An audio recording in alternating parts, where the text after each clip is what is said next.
어제 동네 슈퍼에서 이런 일이 있었습니다. 계산대 앞에서 할머니 한 분이 점원에게 물으셨습니다. 이 사과 한 개에 얼마예요? 점원이 무뚝뚝하게 대답했습니다. 저기 가격표 안 보여요? 할머니는 잠시 머뭇거리시더니 그냥 나가버리셨습니다.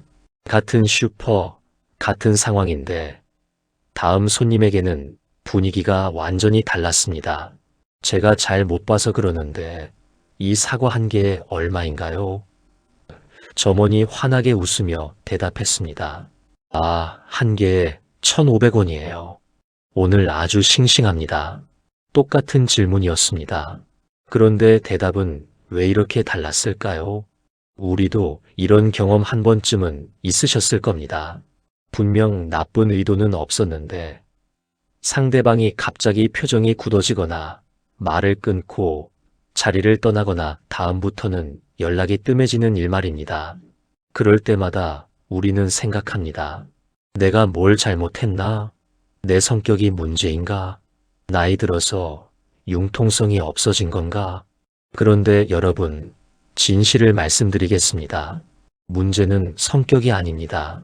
나이도 아닙니다. 바로 말 한마디였습니다. 정확히 말하면 대화의 첫 문장이었습니다. 내용은 같아도 첫 문장 하나만 바꾸면 상대방의 태도가 180도 달라집니다. 예를 들어볼까요? 당신 그렇게 하면 안 돼요. 이렇게 말하는 것과 혹시 이런 방법은 어떠세요? 이렇게 말하는 것의 차이입니다. 내용은 비슷합니다. 둘 다 지금 방법이 좋지 않다는 뜻입니다. 그런데 상대방의 반응은 완전히 다릅니다. 첫 번째는 방어적이 되고 두 번째는 귀를 기울입니다. 내 말이 맞잖아. 이렇게 말하는 것과 내 생각이 틀릴 수도 있는데요. 이렇게 말하는 것의 차이입니다. 첫 번째는 대화를 끝내버리고 두 번째는 대화를 시작합니다. 오늘 이 영상에서는 여러분께 사람의 태도를 바꾸는 황금 첫 문장 5가지와 절대로 하면 안 되는 첫 문장 3가지도 함께 알려드리겠습니다. 이것만 피해도 관계가 훨씬 부드러워집니다.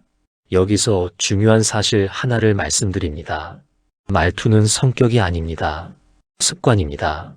성격은 바꾸기 어렵지만 습관은 바꿀 수 있습니다.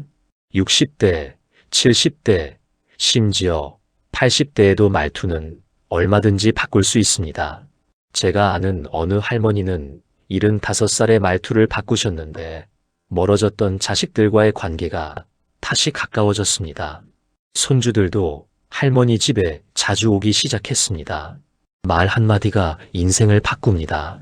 과장이 아닙니다. 오늘 주제가 마음에 드신다면 구독과 좋아요 눌러주세요. 여러분의 마음이 편안해지는 좋은 영상으로 보답하겠습니다. 지금부터 하나씩 살펴보겠습니다. 먼저 이런 상황을 상상해 보십시오. 아들 내외가 명절에 찾아왔습니다. 며느리가 부엌에서 음식을 준비하고 있습니다. 잠시 후 시어머니가 부엌으로 들어옵니다. 그리고 이렇게 말합니다. 아니, 그렇게 하면 어떡해요? 문은 먼저 닫혀야지. 며느리는 순간 얼굴이 굳습니다.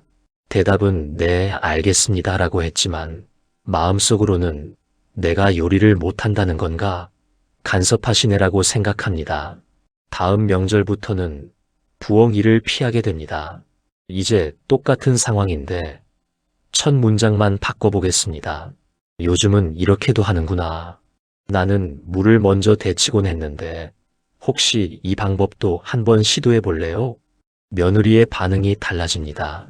아, 그렇게 하면 더 좋아요? 알려주세요. 이렇게 자연스럽게 대화가 이어집니다.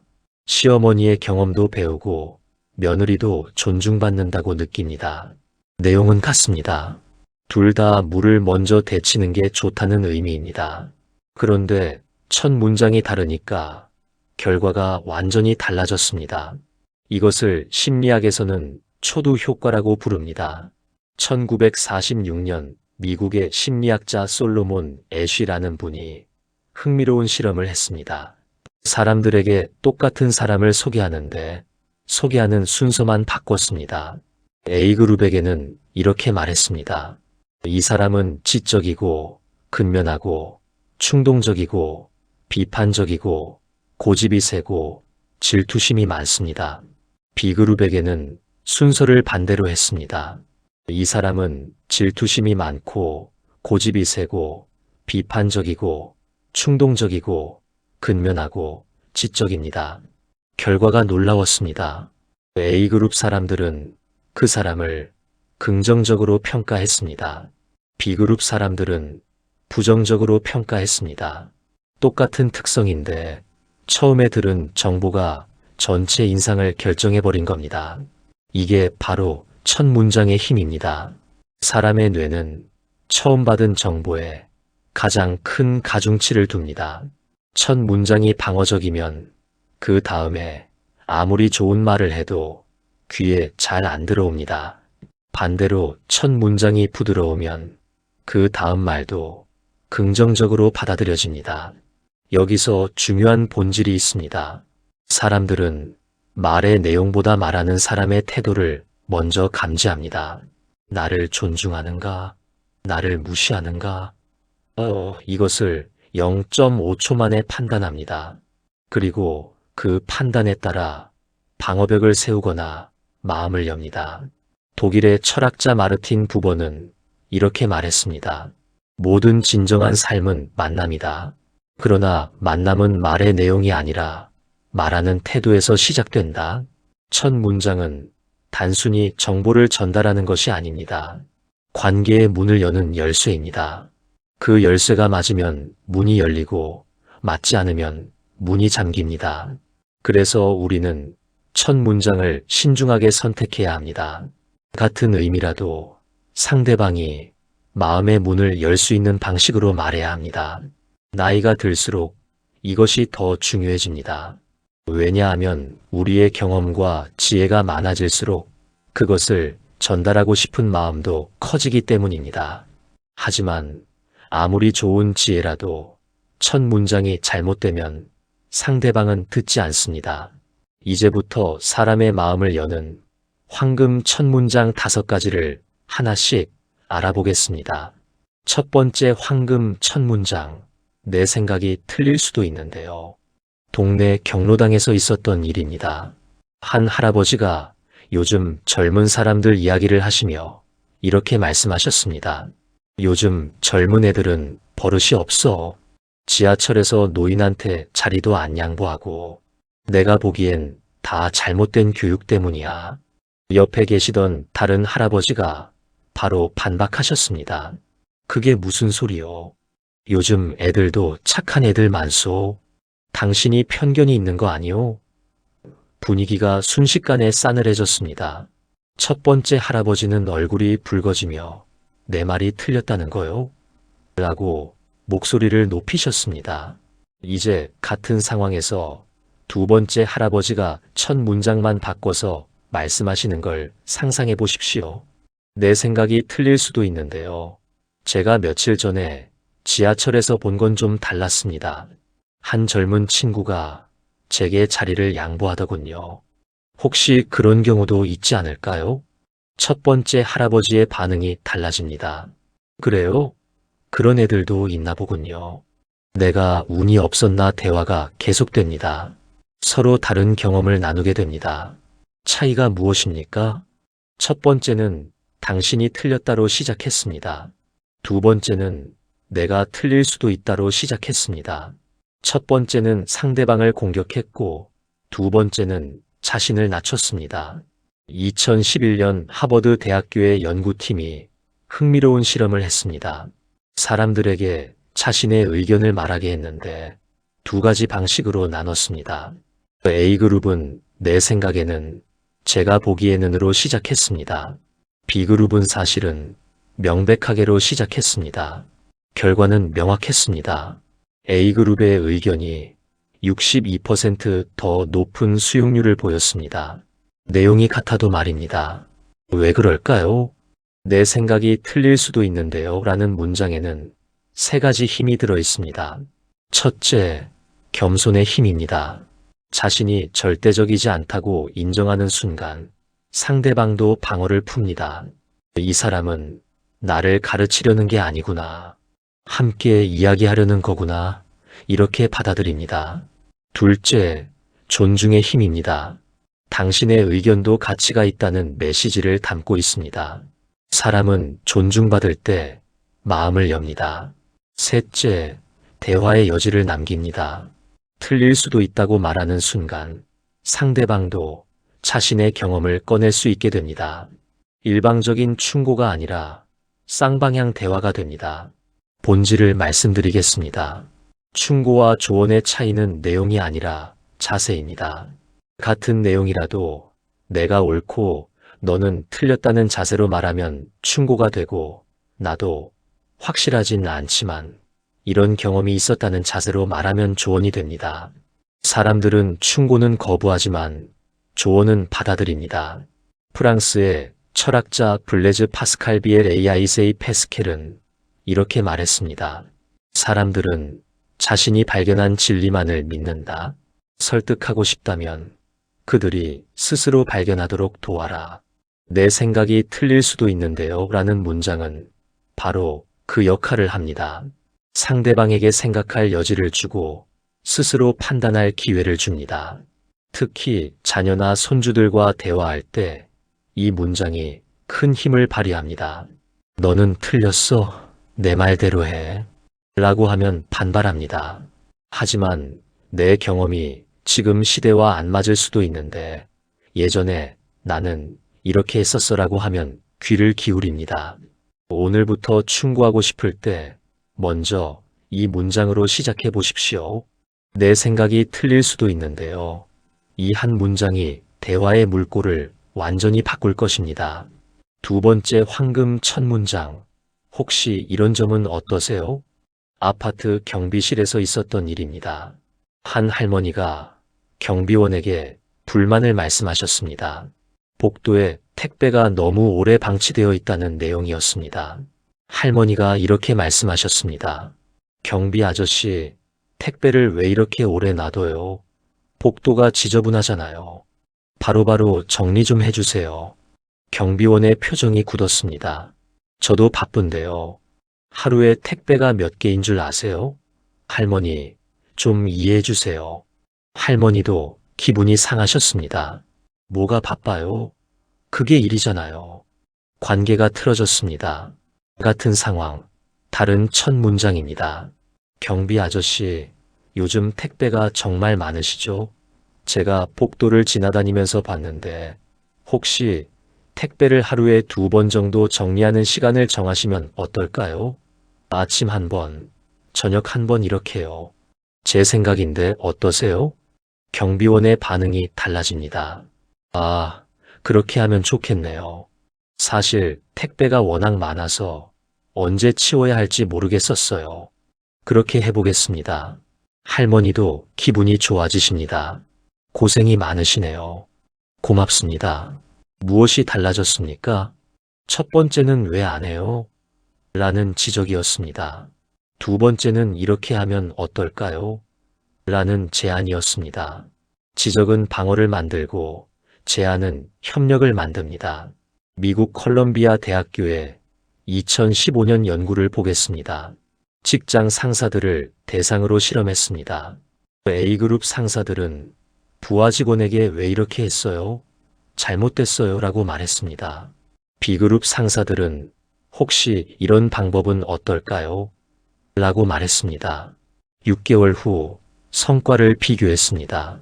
B그룹의 팀 생산성이 37% 높았습니다. 직원 만족도는 58% 높았습니다. 내용은 비슷했습니다. 둘 다 개선이 필요하다는 의미였습니다.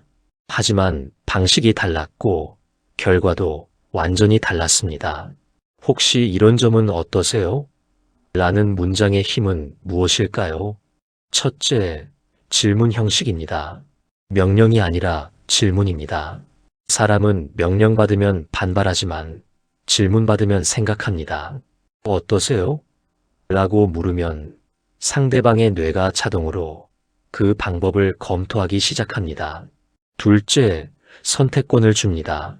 이렇게 하세요가 아니라 어떠세요입니다. 선택권이 있으면 사람들은 더 적극적으로 받아들입니다. 심지어 같은 일이라도 스스로 선택했다고 느끼면 더 열심히 합니다. 셋째, 상대방의 판단을 존중합니다. 당신도 생각할 능력이 있다는 메시지를 담고 있습니다. 이것이 상대방의 자존감을 높여줍니다. 여기서 핵심을 말씀드리겠습니다. 지적과 제안의 차이는 미묘하지만 결과는 엄청나게 다릅니다. 지적은 당신이 틀렸다에 초점이 있고 제안은 우리가 더 나아질 수 있다에 초점이 있습니다. 전자는 과거를 비난하고 후자는 미래를 제시합니다. 고대 그리스의 철학자 에픽테토스는 이렇게 말했습니다. 사람을 바꾸려면 그의 실수를 지적하지 말고 더 나은 길을 보여주어라. 혹시 이런 점은 어떠세요? 는 바로 그 더 나은 길을 보여주는 문장입니다. 특히 배우자와의 대화에서 이 문장이 중요합니다. 수십 년을 함께 살다 보면 서로의 습관이 눈에 거슬릴 때가 많습니다. 왜 맨날 그래요? 몇 번을 말해야 알아듣겠어요? 이렇게 말하면 부부 싸움이 됩니다. 하지만 여보, 혹시 이렇게 하면 어떨까요? 라고 말하면 대화가 됩니다. 상대방도 그래, 한번 그렇게 해볼게라고 응답할 가능성이 높아집니다. 오늘부터 누군가에게 뭔가를 고쳐달라고 할 때 지적하지 마십시오. 대신 제안하십시오. 혹시 이런 점은 어떠세요? 이 한 문장이 갈등을 협력으로 바꿀 것입니다. 세 번째 황금 첫 문장, 내 마음은 이해돼. 한 어머니와 성인 딸의 전화 통화입니다. 딸이 전화로 하소연합니다. 엄마, 나 요즘 너무 힘들어. 회사에서 프로젝트가 잘 안 풀려서 상사한테 혼났어. 집에 오면 지쳐서 아무것도 하기 싫어. 어머니가 바로 대답합니다. 그러게 내가 뭘 했어. 그 회사 그만두고 공무원 시험 준비하라고 했잖아. 지금이라도 늦지 않았으니까 시험 준비해. 딸이 짜증을 냅니다. 엄마, 나 위로받으려고 전화한 거야. 잔소리 들으려고 한 게 아니라고. 끊을게. 전화가 뚝 끊깁니다. 이제 같은 상황에서 어머니의 첫 문장만 바꿔보겠습니다. 내 마음 이해돼. 열심히 했는데 안 풀리면 정말 속상하지. 엄마도 젊었을 때 그런 적 있었어. 딸의 반응이 달라집니다. 엄마도 그랬어? 어떻게 했어? 대화가 이어집니다. 어머니는 자신의 경험을 나눕니다. 딸은 위로를 받습니다. 그리고 조언도 자연스럽게 받아들입니다. 무엇이 바뀌었습니까? 첫 번째는 해결책부터 제시했습니다. 두 번째는 감정부터 인정했습니다. 해결책은 듣기 싫지만 공감은 듣고 싶습니다. 스탠퍼드 대학교의 2017년 연구입니다. 사람들이 힘든 일을 겪을 때 원하는 것이 무엇인지 조사했습니다. 78%가 먼저 내 마음을 이해해 주기를 원한다고 답했습니다. 22%만 즉시 해결책을 원한다고 답했습니다. 그런데 현실에서는 어떻습니까? 대부분 해결책부터 제시합니다. 이렇게 해, 저렇게 해. 내가 봤을 때는 상대방은 해결책을 원하는 게 아니라 이해를 원하는데 말입니다. 내 마음은 이해되라는 문장에는 강력한 힘이 있습니다. 첫째, 감정을 인정합니다. 내가 느끼는 감정은 정당이라는 메시지를 전달합니다. 사람은 자신의 감정이 인정받을 때 마음이 풀립니다. 둘째, 혼자가 아니라는 걸 알려줍니다. 나도 그 마음 알아라는 말은 고립감을 없애줍니다. 힘든 일을 겪을 때 가장 무서운 건 혼자라는 느낌입니다. 셋째, 대화의 문을 엽니다. 감정이 인정되고 나면 그 다음에는 조언도 들을 준비가 됩니다. 하지만 감정이 인정되기 전에는 아무리 좋은 조언도 잔소리로 들립니다. 여기서 아주 중요한 구분을 해야 합니다. 공감과 동의는 다릅니다. 내 마음은 이해되는 공감이지 동의가 아닙니다. 상대방의 선택에 동의하지 않아도 그 사람이 느끼는 감정은 이해할 수 있습니다. 예를 들어 손주가 할머니, 나 학교 그만두고 싶어라고 말한다고 해봅시다. 그래, 그만둬라고 할 수는 없습니다. 하지만 학교가 너무 힘들구나. 내 마음은 이해돼라고는 말할 수 있습니다. 그 다음에 그런데 할머니가 봤을 때는이라고 의견을 말할 수 있습니다. 미국의 심리학자 칼 로저스는 이렇게 말했습니다. 사람이 진정으로 이해받았다고 느낄 때 비로소 변화할 준비가 된다. 내 마음은 이해돼는 변화의 시작점입니다. 상대방이 방어를 풀고 마음을 여는 순간입니다. 특히 부부 관계에서 이 문장이 중요합니다. 남편이 회사 일로 힘들어할 때 아내가 당신 항상 그래. 집안일은 생각도 안 하고 라고 하면 싸움이 됩니다. 하지만 당신 요즘 힘들구나. 당신 마음 이해돼라고 하면 남편이 마음을 엽니다. 오늘부터 누군가 힘들어할 때 해결책부터 제시하지 마십시오. 먼저 이렇게 말해 주십시오. 내 마음은 이해돼. 이 한 문장이 상대방의 마음을 녹일 것입니다. 네 번째 황금 첫 문장. 내가 몰라서 그러는데. 동네 슈퍼에서 있었던 일입니다. 한 할머니가 새로 나온 스마트폰 결제 방법을 잘 몰라서 계산대에서 헤매고 계셨습니다. 뒤에 젊은 사람이 기다리고 있었습니다. 할머니가 점원에게 물으셨습니다. 이거 어떻게 하는 거예요? 나는 이런 거 잘 몰라서요. 점원이 친절하게 설명해 드렸습니다. 아, 이 앱을 누르시고요. 여기 QR코드를 찍으시면 돼요. 천천히 하세요. 뒤에 서 있던 젊은 사람도 괜찮으세요? 천천히 하세요라고 말했습니다. 만약 할머니가 다르게 말씀하셨다면 어땠을까요? 요즘 왜 이렇게 복잡하게 만들어요? 예전엔 현금으로 하면 됐는데. 이거 잘못 만든 거 아니에요? 분위기가 달라집니다.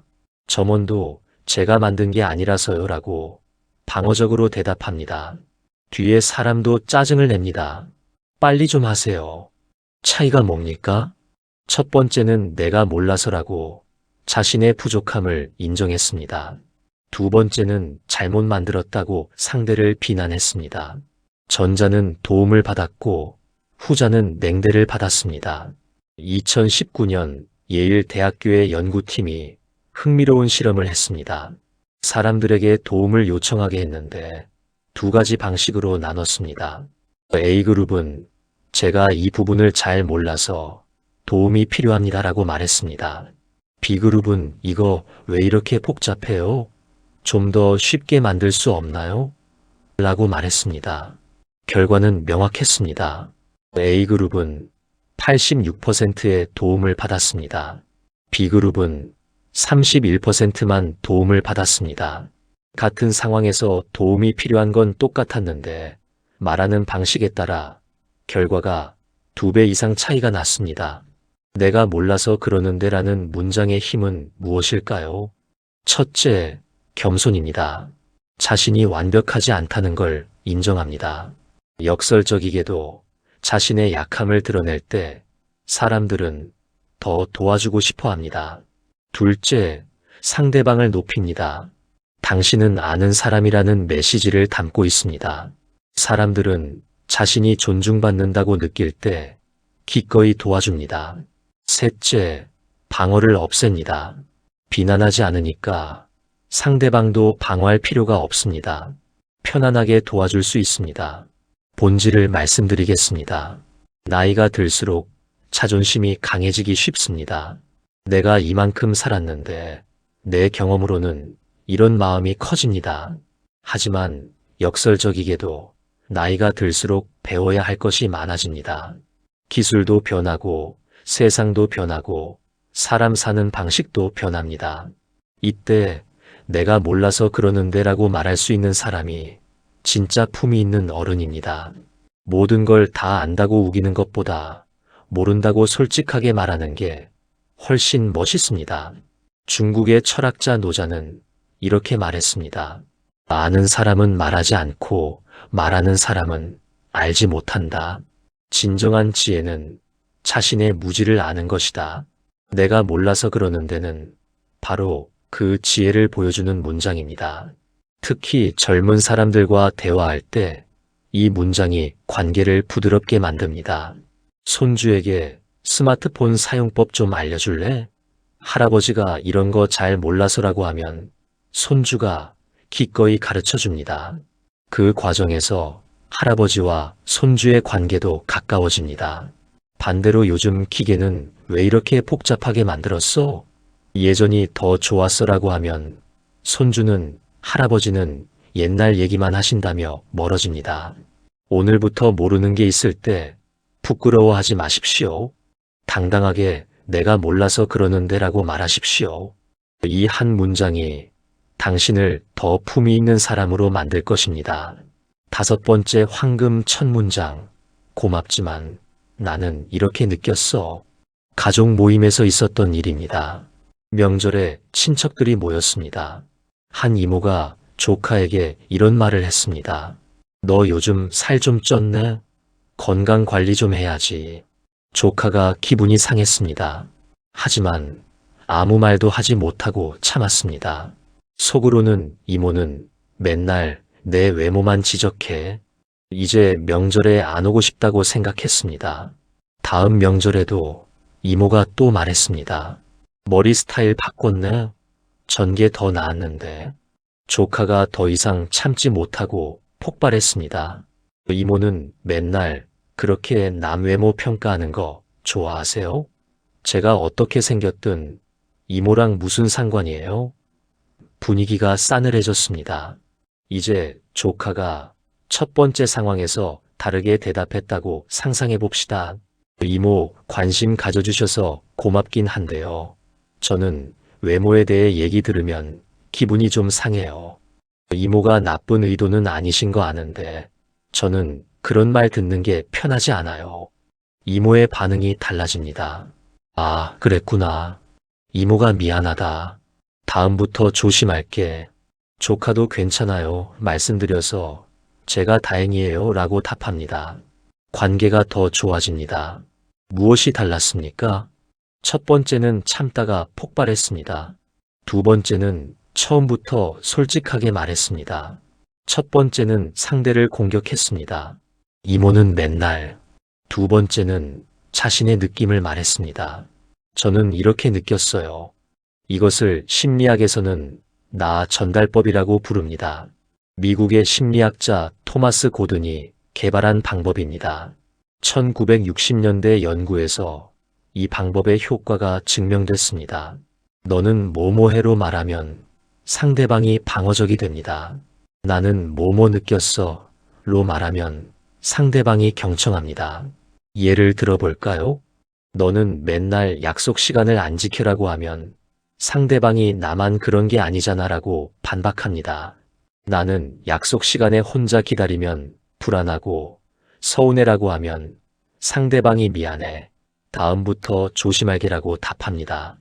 고맙지만 나는 이렇게 느꼈어라는 문장의 힘은 무엇일까요? 첫째, 상대의 의도를 인정합니다. 고맙지만이라는 말로 상대방의 좋은 의도를 먼저 인정합니다. 이것이 방어벽을 낮춥니다. 둘째, 자신의 감정에 책임집니다. 너 때문에 화났어가 아니라 나는 이렇게 느꼈어입니다. 비난이 아니라 자기 감정의 표현입니다. 셋째, 대화의 여지를 남깁니다.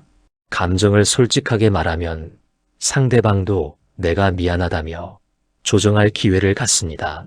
핵심을 말씀드리겠습니다. 많은 사람들이 불편한 감정을 참습니다. 특히 나이 드신 분들은 참는 게 미덕이라고 배웠습니다. 하지만 참기만 하면 관계가 더 나빠집니다. 작은 불편함이 쌓여서 큰 폭발을 만듭니다. 반대로 너무 직설적으로 말하면 상처를 줍니다. 당신은 왜 맨날 그래요? 라고 하면 상대방이 상처받습니다. 고맙지만 나는 이렇게 느꼈어는 그 중간입니다. 솔직하지만 공격적이지 않습니다. 자기 감정을 표현하지만 상대를 비난하지 않습니다. 독일의 철학자 임마누엘 칸트는 이렇게 말했습니다. 진실을 말하되 사랑으로 말하라. 고맙지만 나는 이렇게 느꼈어는 바로 그런 말입니다. 진실하지만 사랑이 담겨 있습니다. 특히 배우자와의 관계에서 이 문장이 중요합니다. 수십 년을 함께 살다 보면 서로에 대한 불만이 쌓입니다. 하지만 그걸 당신은 맨날 이라고 말하면 싸움이 됩니다.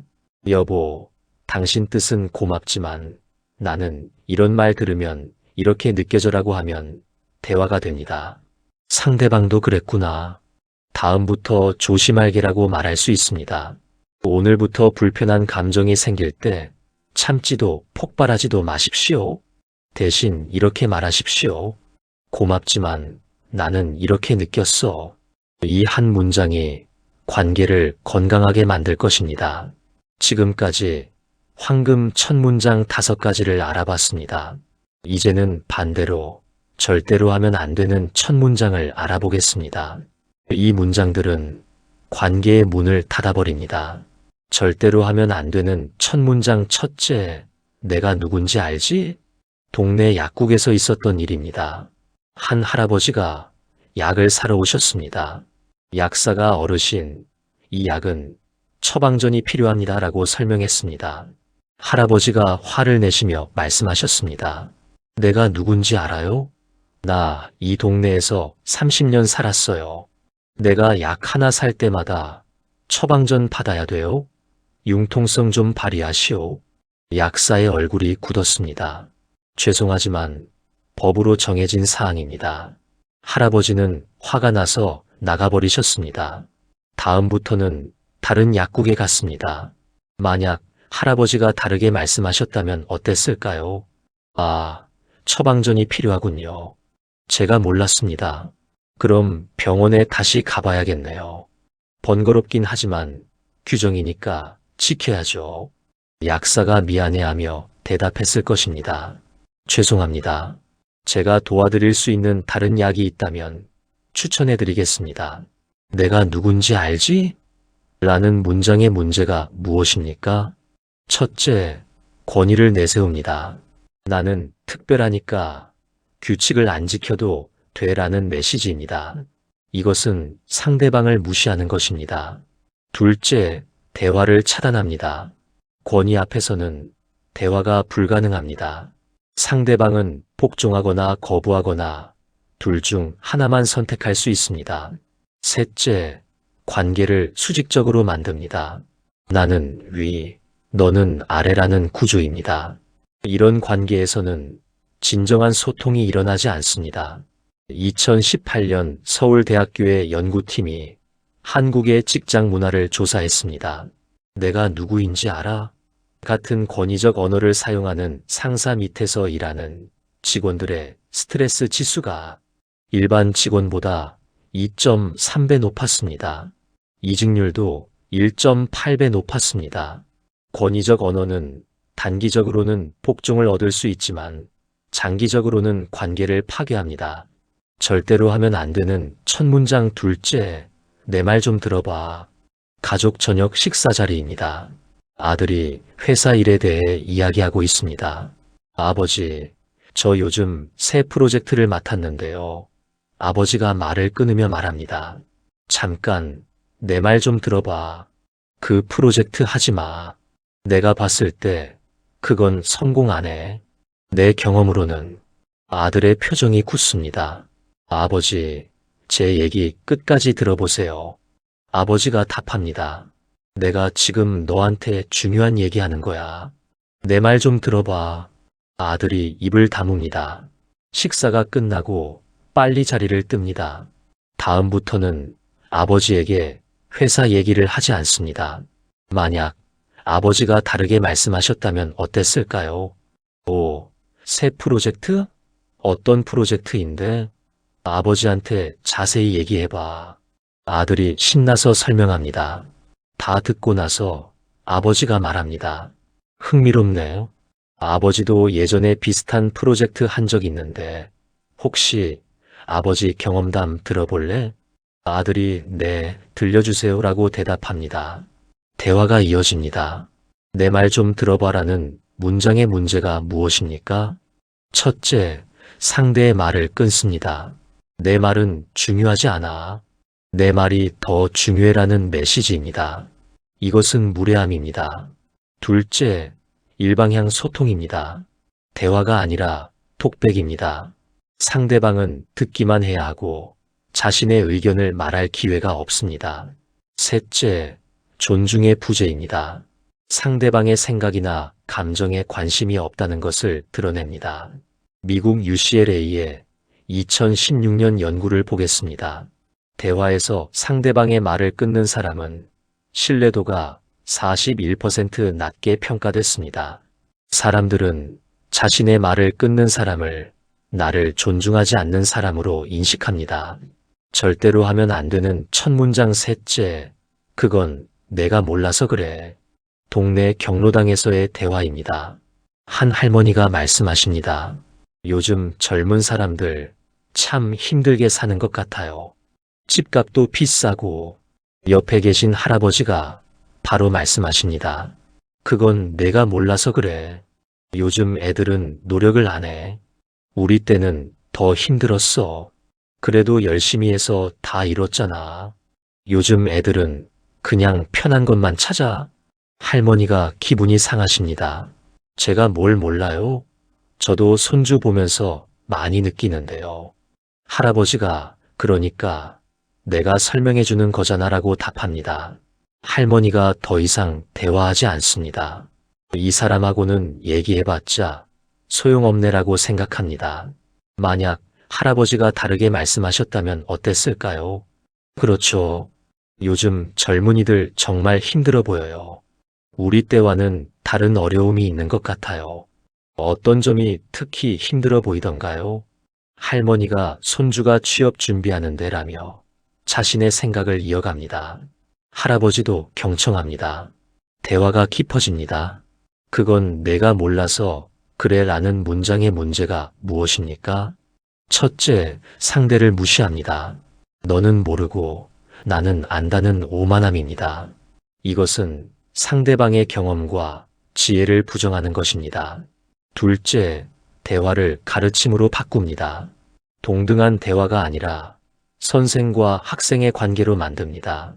어른들끼리 대화하는데 한 사람이 선생 노릇을 하면 기분이 나쁩니다. 셋째, 관계를 경직시킵니다. 이 사람은 내 말을 무시한다는 느낌을 주면 상대방은 마음을 닫습니다. 2020년 연세대학교의 연구에서 너는 몰라와 같은 무시하는 언어를 자주 사용하는 사람은 친밀한 관계 형성이 어렵다는 결과가 나왔습니다. 특히 60대 이상에서 이런 언어 사용이 사회적 고립과 상관관계가 있었습니다. 이 세 가지 문장의 공통점이 무엇입니까? 모두 상대방을 아래로 내려놓는 문장입니다. 나는 위, 너는 아래라는 구조입니다. 권위, 일방성, 무시가 담겨 있습니다. 고대 로마의 철학자 세네카는 이렇게 말했습니다. 대화는 동등한 사람들 사이에서만 가능하다. 한 사람이 위에서 말하면 그것은 대화가 아니라 명령이다. 나이가 들수록 조심해야 합니다. 경험이 많아지면 가르치고 싶은 마음이 커집니다. 하지만 가르침이 필요 없을 때 가르치려 하면 관계가 멀어집니다. 오늘부터 이 세 가지 문장을 의식적으로 피하십시오. 대신 상대를 동등하게 대하는 문장을 사용하십시오. 관계가 훨씬 부드러워질 것입니다. 끝으로 아주 중요한 원리를 말씀드리겠습니다. 여러분이 말투를 바꾸면 상대방의 태도가 먼저 바뀝니다. 그리고 그 바뀐 태도가 다시 여러분에게 돌아옵니다. 이것을 심리학에서는 거울 반응이라고 부릅니다. 실제 사례를 보겠습니다. 경기도에 사시는 김 할머니의 이야기입니다. 김 할머니는 75살이십니다. 몇 년 전만 해도 자녀들과 관계가 좋지 않았습니다. 명절에도 형식적으로만 인사하고 빨리 돌아갔습니다. 손주들도 할머니 집에 잘 오지 않았습니다. 김할머니는 속상하셨습니다. 내가 뭘 잘못했나? 처음에는 자녀들을 탓했습니다. 요즘 애들은 효도를 몰라. 하지만 어느 날 복지관에서 강의를 들으셨습니다. 말투에 관한 강의였습니다. 그날 이후 김할머니는 자신의 말투를 돌아보셨습니다. 그리고 놀랐습니다. 자신이 얼마나 권위적으로 말하고 있었는지 깨달았습니다. 너희는 왜 이것도 못해? 내가 얼마나 고생했는데 너희는 그것도 몰라. 내 말대로 해. 내가 경험이 많으니까. 김할머니는 말투를 바꾸기로 결심하셨습니다. 쉽지 않았습니다. 70평생 해온 말투를 바꾸는 건 어려웠습니다. 하지만 하나씩 연습하셨습니다. 다음 명절 때 며느리가 찾아왔습니다. 예전 같으면 왜 이렇게 늦게 왔어? 전화는 왜 안 해? 라고 했을 겁니다. 하지만 이번에는 다르게 말씀하셨습니다. 어머, 왔구나. 오느라 고생했지? 길이 많이 막혔어? 며느리의 표정이 달라졌습니다. 어머니, 아니에요. 괜찮아요. 대화가 부드러워졌습니다. 식사 준비할 때도 예전에는 이거 왜 이렇게 해?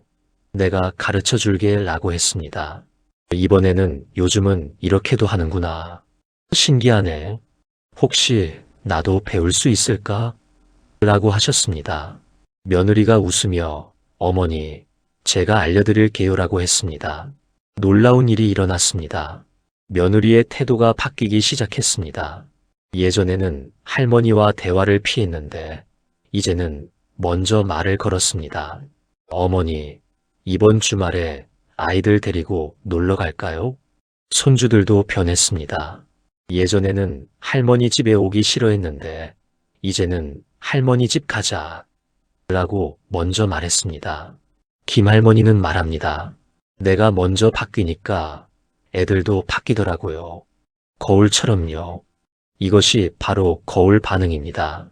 2014년 하버드 비즈니스 스쿨의 연구팀이 이 현상을 연구했습니다. 1200명의 사람들을 대상으로 6개월간 추적 조사했습니다. A그룹은 의식적으로 부드러운 첫 문장을 사용하도록 훈련받았습니다. B그룹은 평소대로 말했습니다. 6개월 후 A그룹 사람들의 대인 관계 만족도가 73% 상승했습니다. 더 놀라운 건 상대방들도 A그룹 사람들에게 더 부드럽게 대했다는 점입니다. 거울처럼 반응이 돌아온 겁니다. 왜 이런 일이 일어날까요? 인간의 뇌에는 거울 뉴런이라는 게 있습니다. 상대방의 행동을 무의식적으로 따라하는 신경세포입니다. 상대방이 웃으면 나도 웃고 싶어지고 상대방이 화를 내면 나도 방어적이 됩니다. 말투도 마찬가지입니다. 여러분이 부드럽게 말하면 상대방의 뇌도 부드러운 모드로 전환됩니다. 여러분이 권위적으로 말하면 상대방도 방어적이거나 공격적으로 변합니다. 본질을 말씀드리겠습니다. 관계는 순환합니다. 좋은 순환도 있고 나쁜 순환도 있습니다. 나쁜 순환은 이렇습니다.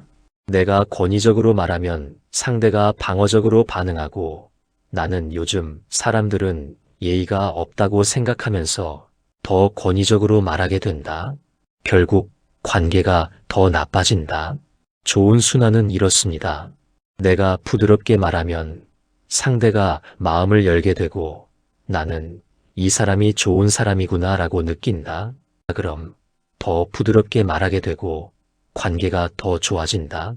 어느 순환에 들어가느냐는 여러분의 첫 문장에 달려 있습니다. 영국의 철학자 앨런 와츠는 이렇게 말했습니다. 당신이 세상을 대하는 방식이 세상이 당신을 대하는 방식을 결정한다. 말투를 바꾸는 건 상대를 바꾸려는 게 아닙니다. 자신을 바꾸는 겁니다. 그런데 신기하게도 자신이 바뀌면 상대도 바뀝니다. 나이가 들수록 이것을 기억해야 합니다. 요즘 사람들은 예의가 없다, 세상이 각박해졌다라고 불평하기 전에 내 말투는 어떤지 먼저 돌아봐야 합니다. 혹시 내가 먼저 문을 닫고 있는 건 아닌지, 내가 먼저 벽을 쌓고 있는 건 아닌지 살펴봐야 합니다. 말투를 바꾸면 관계가 바뀝니다. 관계가 바뀌면 인생이 바뀝니다. 과장이 아닙니다. 실제로 많은 분들이 경험하는 일입니다. 오늘부터 여러분의 말투가 어떤 순환을 만들고 있는지 관찰해 보십시오. 그리고 좋은 순환을 만드는 첫 문장들을 연습해 보십시오. 오늘 우리가 함께 살펴본 내용을 정리하겠습니다. 사람은 말의 내용보다 첫 느낌에 반응합니다. 첫 문장이 관계의 방향을 결정합니다. 황금 첫 문장 5가지를 기억하십시오. 첫째, 내 생각이 틀릴 수도 있는데요. 겸손은 대화의 문을 엽니다. 둘째, 혹시 이런 점은 어떠세요? 제안은 저항을 없앱니다. 셋째, 내 마음은 이해돼, 공감은 마음을 녹입니다. 넷째, 내가 몰라서 그러는데, 솔직함은 도움을 부릅니다. 다섯째, 고맙지만 나는 이렇게 느꼈어. 진실은 사랑으로 전해야 합니다. 그리고 절대로 하면 안 되는 첫 문장 3가지도 기억하십시오. 내가 누군지 알지? 권위는 관계를 파괴합니다. 내 말 좀 들어봐. 일방성은 대화를 막습니다. 그건 내가 몰라서 그래. 무시는 마음을 닫게 합니다. 이 모든 것의 핵심은 하나입니다. 여러분이 먼저 바뀌면 상대방도 바뀝니다. 거울처럼 반응이 돌아옵니다. 오늘 저녁 집에 돌아가셔서 가족과 대화할 때 오늘 배운 첫 문장 하나만 써보십시오. 딱 하나만입니다. 욕심내지 마십시오. 하나씩 천천히 바꿔가는 겁니다. 며칠 후, 일주일 후, 한 달 후를 상상해 보십시오. 여러분의 작은 변화가 관계 전체를 바꿀 것입니다. 품이 있는 어른의 말이란 무엇입니까? 큰 소리를 내는 것도 아니고 어려운 단어를 쓰는 것도 아닙니다. 상대방을 존중하고 자신을 낮추고 진실을 부드럽게 전하는 것입니다. 나이가 들수록 경험은 많아집니다. 하지만 경험이 많다고 해서 자동으로 지혜로워지는 건 아닙니다. 그 경험을 어떻게 전달하느냐가 지혜입니다. 70을 살았든 80을 살았든 말투는 바꿀 수 있습니다. 오늘이 가장 빠른 날입니다. 여러분의 한마디가 누군가의 하루를 바꿀 수 있습니다. 여러분의 첫 문장이 관계를 살릴 수 있습니다. 그 힘을 기억하십시오. 오늘 하루 첫 문장 하나만 바꿔보십시오. 작은 변화가 큰 기적을 만들 것입니다. 시청해 주셔서 감사합니다. 여러분의 관계가 더 따뜻해지기를 진심으로 바랍니다. 오늘 영상이 도움이 되셨다면 소중한 분들과 공유해 주시고 구독과 좋아요로 저를 응원해 주세요. 여러분과의 소중한 인연이 저에게는 큰 힘이 됩니다. 편안한 오늘 되세요. 실버 인생 라디오였습니다.